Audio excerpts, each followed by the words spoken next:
Hello and thank you for joining me. This is Ciara from Ciara T Designs, and today is the first of my 12 weeks of Christmas series. So this is week 1, and I wanted to kind of jump in and show you guys the card that I made. Obviously you'll see it way better in the video as we go along, but I thought it might be kind of fun to do a face-to-face intro for this card series. So this is card 1. I did go a little more traditional with my color palette. Red, green, white, and gold was kind of what I chose to do here. And you guys can kind of see that it's got foiling. It's a beautiful card and I had a lot of fun making it. So let's jump right in. All right, so we're going to start off this card by doing some hot foiling. I have the Glimmer hot foil machine that you see kind of to the left there, and I have it turned on and warming up. And I'm going to cut down the foil that I want to use. I have gold matte foil here, and this is the quick trimmer. It's just a really easy way to cut your foil so that you don't waste it, because I find when I cut it with scissors it's all kind of wonky. So I found this is kind of just an easier way to cut my foil in a way that I like. And I laid down a piece of HammerMill Cardstock. This is A2 front size because I am going to die cut this to kind of create my card. So I knew that I could foil the whole front panel and that would work well for this card because I'm going to cut it down. And I am going to have some issues with my foiling, you'll see here as we kind of get in, but it didn't matter in this card just because I knew that I was going to kind of die cut it. So it didn't really create any issues for me. And then I'm just warming up the machine. You can see here that it's warm. I forgot to push the timer window button or the timer button. So you're not going to see me push it, but I did push it right after I did this. I just forgot to push it while I was actually recording. And I'm trying to line this up. I didn't line it up very well. You'll see when we're done, it's kind of crooked. Again, it doesn't matter because we're die cutting this, so I can kind of correct that.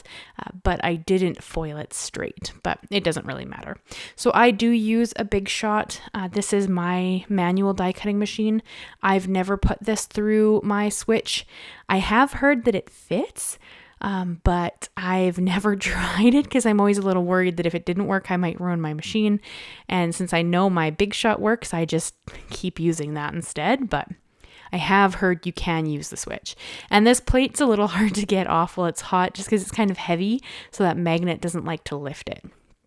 So here when I pull this off, you're going to see that the center everything foiled, but there is some overfoiling in the center and it just didn't take as nicely as I've had it foil before.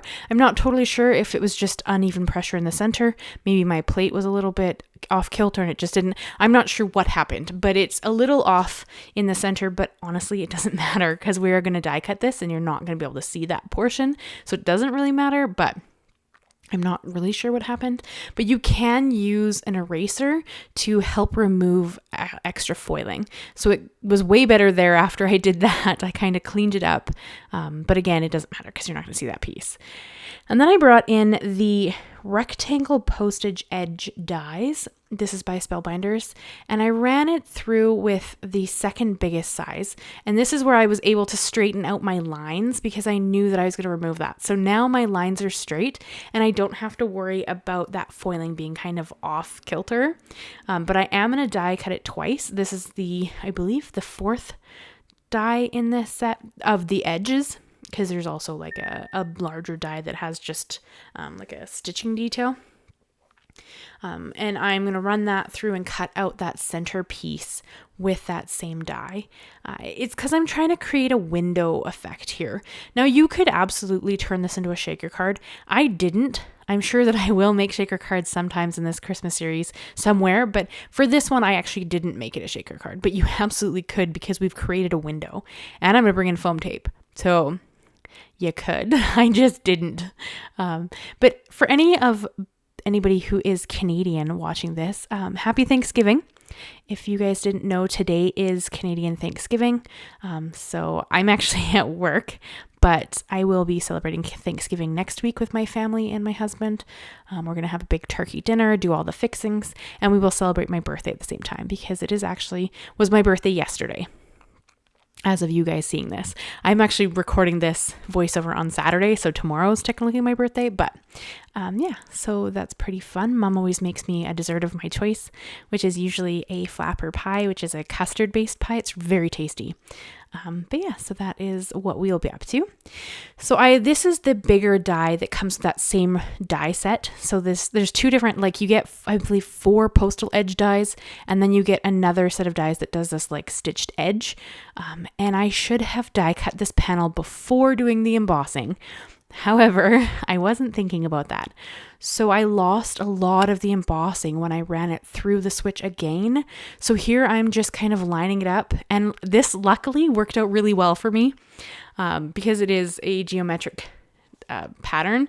It was fairly easy to line up. So I lined it up again. I'm going to run it back through my switch so I can get all that detail back because I lost a lot of it when I ran it through to cut it down. So keep that in mind. If you want to recreate this card, just make sure that you die cut the piece before you emboss it and you'll have better results than I did. And then I brought in the Etched Sprigs dies. These I've already used twice in 2 different cards, but they're just, I feel like they're a fairly versatile set. You absolutely can use the whole sprig if you want to. I'm just cutting out the poinsettia part here. I'm going to cut the poinsettia and the matching leaves out of this really beautiful red cardstock. This is, I think, Schoolhouse Red by Simon Says Stamp. And then this green cardstock here, I'm going to cut that out of green leaf. And for that one, I just want the leaves that are underneath the poinsettia. I'm going to cut them all apart, so it doesn't really matter, but I'm choosing to kind of just mummify this here and like randomly pick pieces that I need. There are other things in this die set you could use. I just chose to just use this one piece over and over again, but there are like leaves in this same die set that are individual. I just pulled this one out and used it. And then I'm going to cut the centers out of some matte gold cardstock. And interestingly enough, this is the Simon Says Stamp matte gold cardstock. It matches that foil beautifully. Like you would have thought, honestly, that I either foiled this sentiment or I like used this cardstock for the foiling. It's so, so pretty. And I love that they match just seamlessly. And then I used, for my sentiment, I used the Snowflake Wishes stamps and dies. So this is the die portion of that set. There was 4 dies that come in there. So I'm using 2 of the dies. So I have the die here that I've cut out with my gold cardstock. And then I have just the little banner die at you can kind of see it's behind my hand there, that I'm going to stamp my sentiment on.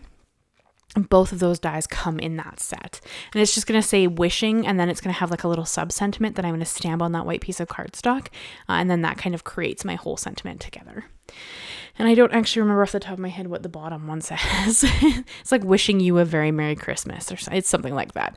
It's very Christmas themed. I did intentionally go very traditional in this color palette because I do have a tendency to lean towards non-traditional colors.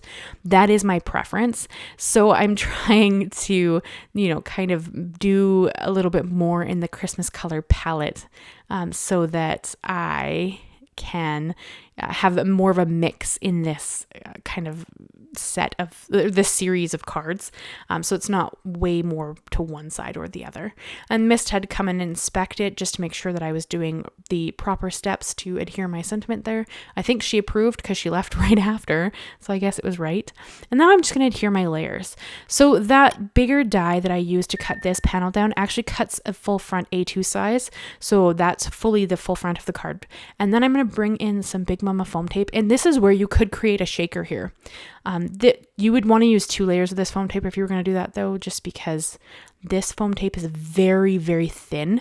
It gives you a little bit of dimension without a lot of bulk, which I love. I love it so much. I just ordered a new roll, even though I don't need it, because I ordered the Tim Holtz Stamp Timber collab.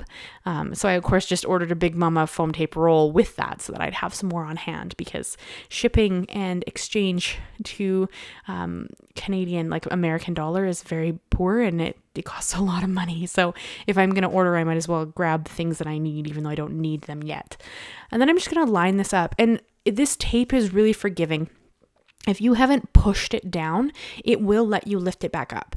So this is by far my favorite foam tape. If you've ever tried it, it's phenomenal. Let me know if you've ever tried it in the comments below. I'm curious because I don't think it's super popular, but it's like my favorite foam tape of all time. And I am going to nestle my sentiment into that center little kind of rectangle frame piece that we've kind of cut out, just because I thought it would be a fun design. I don't know what I was thinking. I really wanted to play with these sprigs again, and I really wanted them to be used in a completely different way than the last two cards that I created, just so that I could show how much variation they can offer. So that's kind of what I was thinking with them. I'll link those two cards so you guys can check them out if you're interested. They were cards I did, I think, a week or two ago. I don't know. I'm constantly making cards, so sometimes I forget the timeline of things. And you could absolutely bring in some ink and add a little bit of dimension and, different tones in this. I chose not to. I chose to leave them as flat color just because I thought that they would be really pretty that way. But you could absolutely add extra colors to them and they would still be stunning. So I'm going to adhere them down, 1 in that top corner and then 2 in the bottom corner. And then I am going to bring in those leaves behind them. That is why I'm putting only glue in the center of the poinsettia. I call them flowers because they make me think of flowers. I guess technically they're leaves, but I don't know. They look like flowers. So I kind of call them both depending on what I'm saying at the time. But the poinsettias, I only adhered them in the center so that I could easily tuck those leaves behind them. And I am going to curl up the leaf just so it adds a little more dimension and interest to the card. But yeah, that is pretty much this whole card. I am going to bring in some glitter because you guys know I cannot stop myself from adding anything shimmery and shiny because, why not? But otherwise, I think that's pretty much this whole card.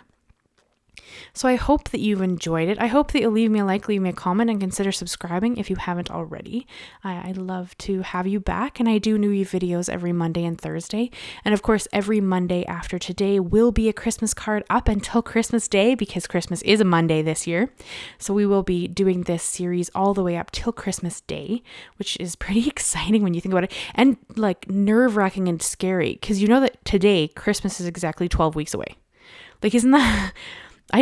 sometimes time just flies by and I'm like, where did it all go? I know I'm not the only person who feels that way. It's just shocking sometimes, but yeah, so that is the card I have for you guys today. I hope you'll tell me what you think of it. And what do you think of the intro with me actually like showing you the card, and then kind of going into the voiceover portion after that? What do you think? I thought I'd do something a little bit different this year because this is my third year doing the 12 weeks of Christmas, I believe. So I will have the card 1 of the other 2 years linked at the end of this video if you guys want to check them out and see how my card style has grown, because we are going into my 3rd year doing these 12 weeks of Christmas series. So I hope that you enjoyed it. I hope that you will come back and check out other videos that I've done. Come and join me again on Thursday and next Monday. And yeah, thank you so much for hanging out with me and coming back and being a part of my journey here, because I wouldn't be able to do it without you. So thank you guys so much. And I will see you again very soon. Bye-bye for now.